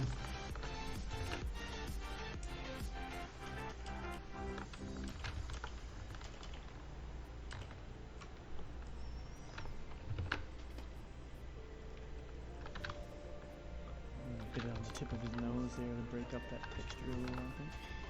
Personally.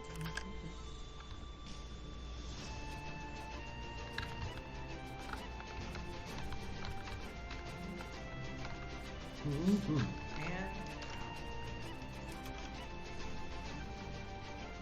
We just showed you. What? You're like, and how? I'm like, we just showed you.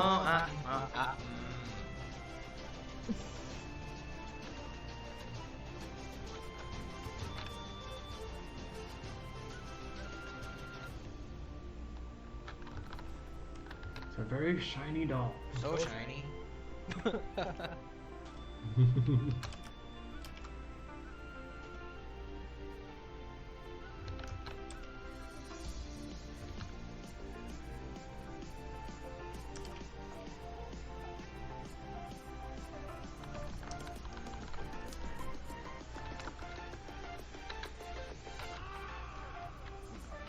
I like how his necklace looks like the Pringles face. It does. The mustache.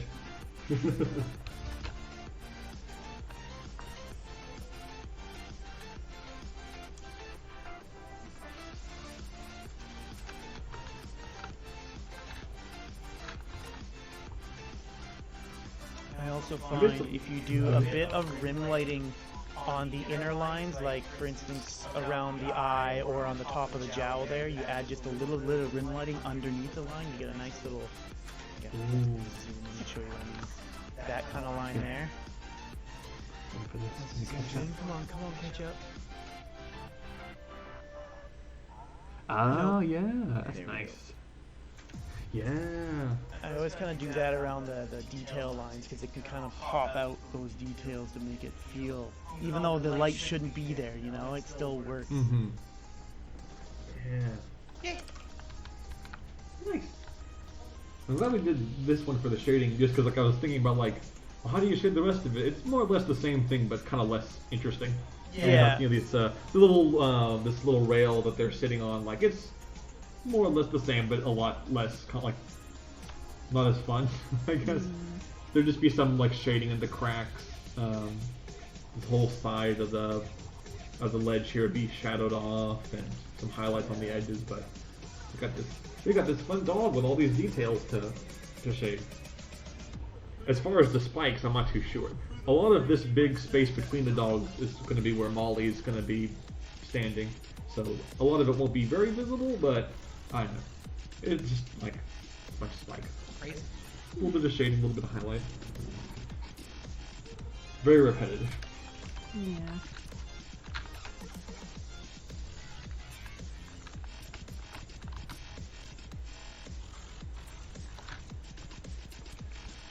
I think they managed to do a pretty good job of touching all the different parts of making these backgrounds, and actually stayed well within the time limit. Yeah, I think it worked out pretty Yay. good. Yeah. Ooh, look at all these bright and shiny dogs. Right? It's amazing how much detail like you get just from a couple strokes of highlight, a couple strokes of shadow. It makes it feel so much more professional from just a flat drawing, you know? Yeah. Ooh, I love that eye shading on yours, Nat. Like, Ooh, thanks. some good highlights on the eyes. Real nice. Yeah, it's got a real nice scowl to it because of it. Yeah. Mhm. Again, like you know, the back of the eye wouldn't actually see shine, but I thought it might help it to pop out if Yeah. I put that Yeah, back really. there. Ooh, that stand out so nice. I really like how, well, I'm noticing in me and Natalie's, both, it might just be the way our screen is being streamed, but ours look a lot darker and more reddish compared to both of yours, like a lot of the red is starting to Yeah. seep in. I'm not sure why, but yeah, it is. Most certainly. Hmm. I know, but yeah. Huh. Looks good though. No, I like it, it's just interesting to note. Yeah. I like the more, I like how yours is showing more of the base color through, so I'm usually trying to mess around with my opacities and my overlays.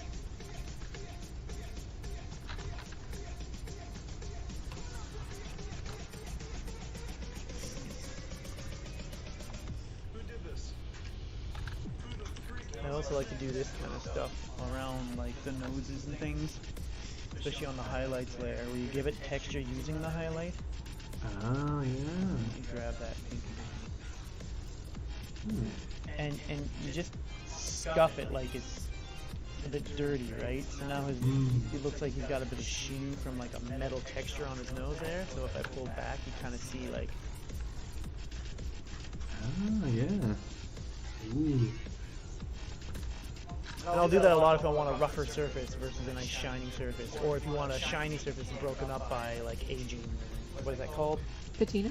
Patinaing. Yeah, patina. Nice. Hey, my patina.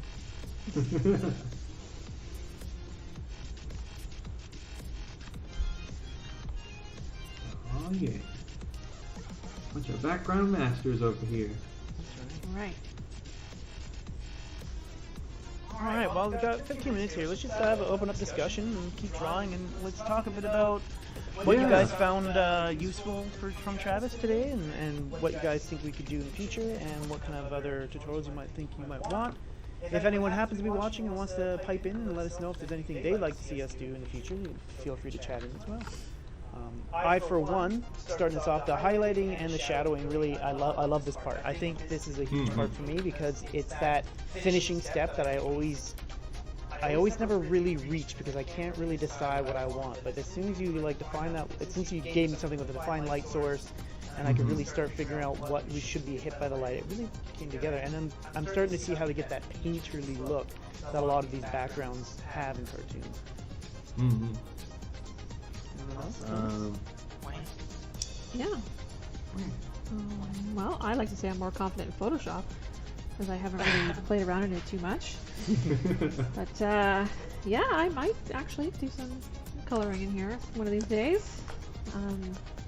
Yeah, it's actually really easy to use. I like it. I think it's true too that like if I actually sat down and tried messing with it, we could probably do the same things here in Harmony. Just because I think the thing I had apprehension on was like, well, I can't blend the same way. And it's like they have blending modes now. Yeah, they do. I'm pretty sure Harmony 12 has the blending nodes.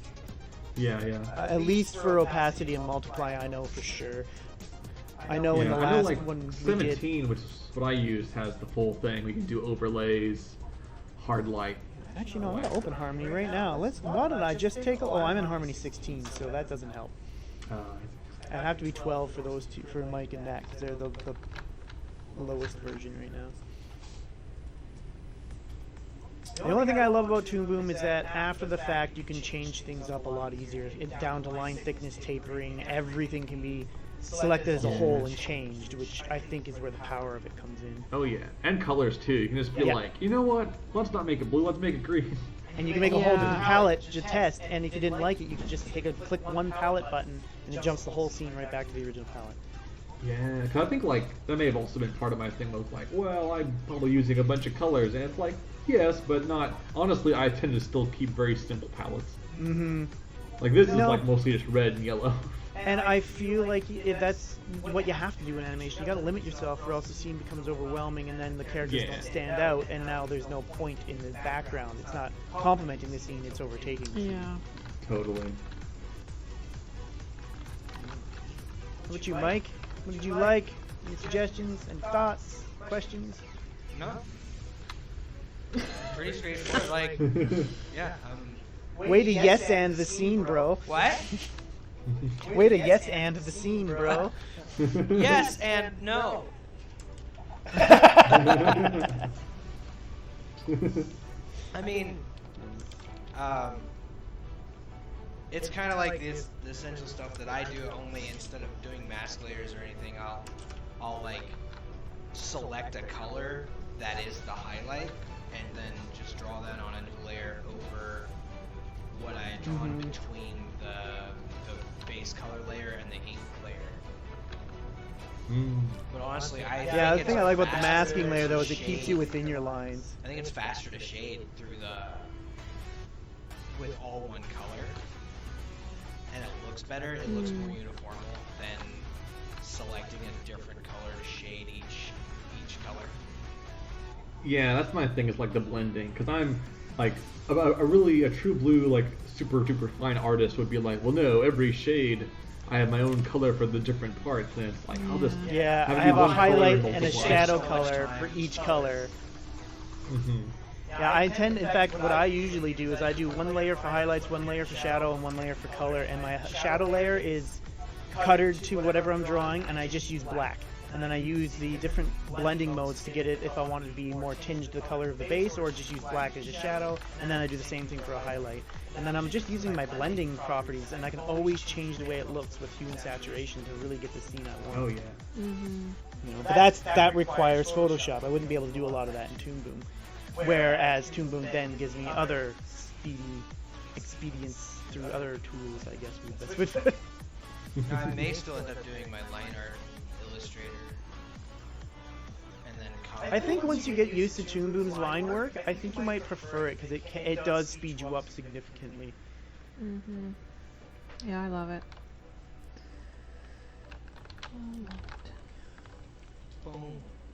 Well, ladies and gentlemen, I think that's going to call a little bit early today. This has been our first tutorial stream. We'll be doing more of these, and as we step forward, some might be longer, some might be shorter. We hope you guys enjoy it. I had a lot of good time doing this. I think it's been quite informative for me, especially trying to get us all aligned on working on this same project as Travis nears his trailer for Dungeon Flippers. We're all going to be starting to kind of hone in on making that happen as one. I think next week we're going to be joined again, or not next week, the week after next week, because next week's our planning phase. We're going to try and do this every 2 weeks for a tutorial. Travis, you're back again in 2 weeks again for character. Oh yeah, I shouldn't be doing anything, so yeah, should be good. Nice. So yeah, I think we're going to have another tutorial then, so stay tuned to our channel. Make sure to follow us as individual artists, as you'll see at the end of the stream, or also follow and share around Twitch Pixel as a studio, because we're trying to build this thing together as a team. So without further ado, I thank you all for watching, and again, thank you for Natalie, Mike, and Travis for joining us, especially Travis for stepping us through this. So. Yeah, thanks Travis, it was awesome. Yay! It was fun.